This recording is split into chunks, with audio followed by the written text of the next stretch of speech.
는 여야 의원님들께서 같은 취지의 내용을 가지고 의사진행 발언을 하는 것으로 이렇게 예상이 됩니다. 마지막으로 장관님께 한 번 더 여쭤보고 그리고 나서 결정을 하는 게 좋을 것 같습니다. 아마 우리 장관님 여야 우리 의원님들 말씀을 다 들으셨을 거라고 보는데 뭐 얘기는 간단합니다. 과거에 일본 국적으로 여권이라든가 이런 것들이 기재되어 있었고 그런 것을 근거로 아마 장관은 뭐 일본 그 당시에 일본 국적이었다. 우리 선조가 그다음에 혹은 뭐 일본 국민이었다.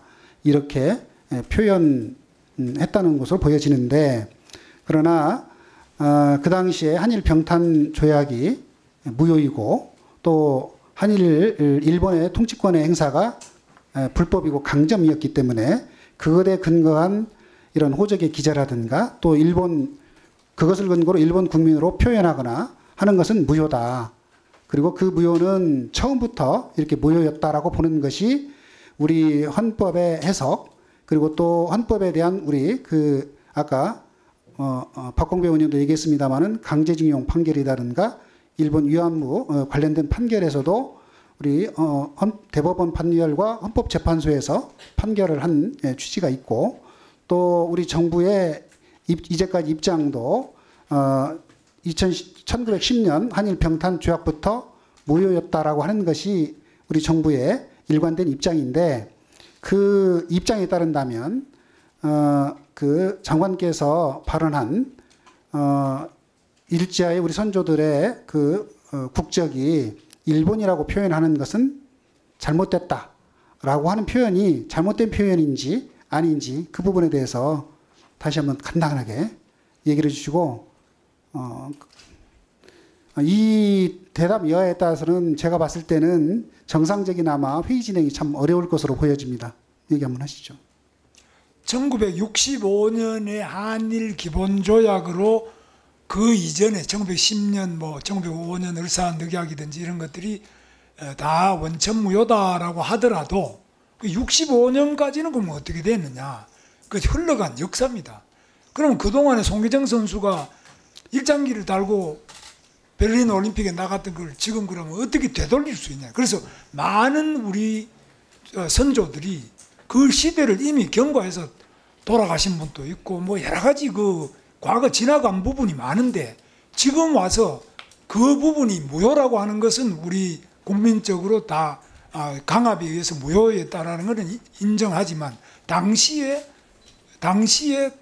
국적은 일본 국적으로 그 식민지를 침탈한 일본 제국에 의해서 강압적으로 일본 국적자로 해놓고 또 실제로 내지인과는 차별을 해가지고 아무런 일도 못하도록 이렇게 해놓은 많은 피해 사례가 있습니다. 그래서 이 사례는 그리고 이러한 사실은 우리가 역사적으로 해석을 해서 뒤늦게 그게 무효라고 하더라도 없어지는 것은 아니지 않습니까? 그래서 그런 말씀을 드린 건데 의원님들께서 지적하시는 점도 제가 충분히 알겠습니다. 그러나 그럼 송기정 선수는 그럼 어떻게 된 거냐? 왜 일장기를 달고 나가느냐? 그러나 그분은 애국자였다고 저는 보지 친일파라고 생각하지 않습니다. 그래서 이 점은 제가 여러 번 말씀드렸는데 자꾸 반복하는 것이 마땅치 않다고 생각합니다만 저도 의원님들하고 그 점은 생각이 같습니다. 제가 봤을 때는 여기 계신 우리 민주당 의원님들이나 또 많은 국민들께서 생각하시는 것과는 좀 생각 같다고 그러시지만 전혀 다른 얘기를 하시는 것 같고요. 1965년 한일 기본권 협정 당시뿐만 아니라 우리 재헌헌법, 현행헌법의 이런 해석과 관련된 대법원 판결 또 헌법재판소 결정에 의하면 일제하 그러니까 1910년 한일 강제 병탄 조약 자체가 강압적으로 이루어진 것으로서 무효다. 그리고 그에 근거한 일본의 통치권 행사가 불법이다. 라고 하는 것은 우리 정부의 일관된 입장이고 그 당시에 합법적이었다가 해방 이후에 무효로 됐다고 하는 게 일본 정부의 입장입니다. 근데 지금 여전히 계속해서 우리 장관께서는 사인도 아니고 국무위원으로서 일본이 주장하는 얘기를 계속 지금 하고 있다고 지금 보여집니다.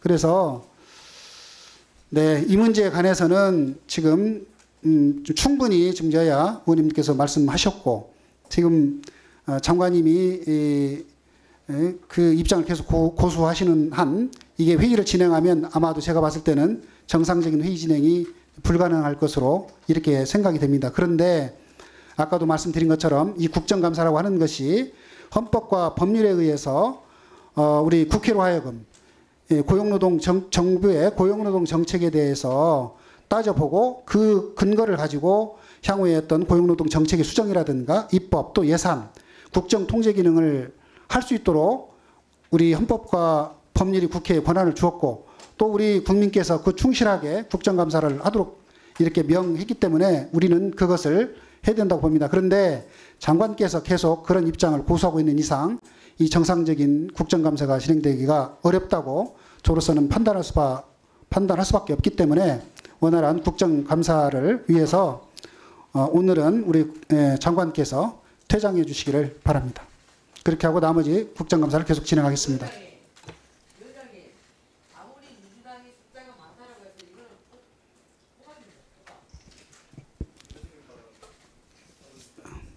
자, 장관님 퇴장해 주십시오. 왜 퇴장을 해야죠? 자, 원활한 국정감사를 위해서 우리 장관님께서 계셔서는 국정감사가 진행되지 않기 때문에 퇴장하도록 방금 제가 말씀을 드렸습니다. 그 이유를 밝혀주시기 바랍니다. 방금 이유는 말씀을 드렸고 장관께서는 퇴장을 해주십시오. 그 말씀은 제가 알아들을 수가 없습니다. 위원장이 말씀하세요.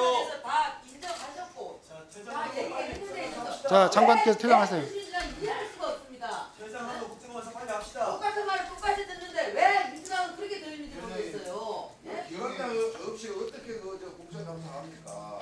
이거는 민주당의 위원장님. 자, 장관께서는 퇴장을 해주시고 나머지 국정감사는 나머지 퇴장할 증인들과 이유를 함께 다시 밝혀주시면 제가 퇴장하겠습니다. 그 퇴장 진행하도록 하겠습니다. 이유에 대해서는 충분히 말씀을 드렸기 때문에 그것도 장관님 말씀에 수긍이 돼야만 한다고 그런다면 그것도 말이 안 맞는 얘기죠. 여러 가지 이유를 충분히 설명드렸으니까 아니 그렇게 그 진행하겠습니다. 제가 퇴장될 이유를 밝혀주시기 바랍니다. 충분히 설명했으니까요. 자, 장관님 퇴장해 주십시오.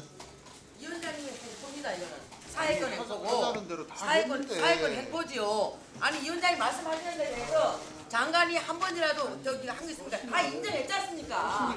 다 한다고 했고. 자, 원활한 국정감사를 위해서 감사를 중지했다가 우리 지금 뭐 강제. 네, 3시 50분에 감사를 계속하겠습니다. 감사 중지를 선포합니다.